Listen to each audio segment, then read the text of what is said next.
దశమహావిద్యలు అంటే 10 ప్రత్యేకమైన దైవరూపాలు.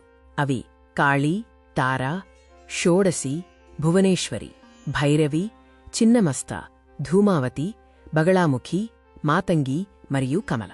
మహాకాళి కాలాతీత శక్తికి ప్రతీక.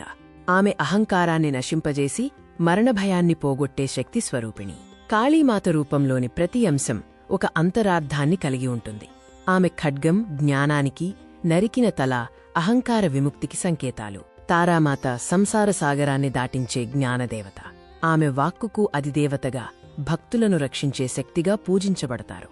షోడశి లేదా త్రిపుర సుందరి సౌందర్యానికి మరియు శ్రీవిద్యకు ప్రతీక. శ్రీచక్ర ఆరాధన ద్వారా ఆమెను ఉపాసించటం విశేషమైన ఆధ్యాత్మిక సాధన.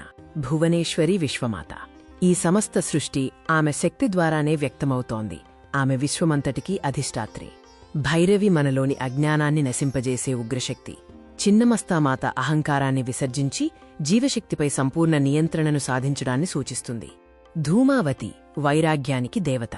ప్రపంచంలోని ప్రతి వస్తువు క్షీణిస్తుందని, పరబ్రహ్మం మాత్రమే శాశ్వతమని ఈ రూపం మనకు బోధిస్తుంది.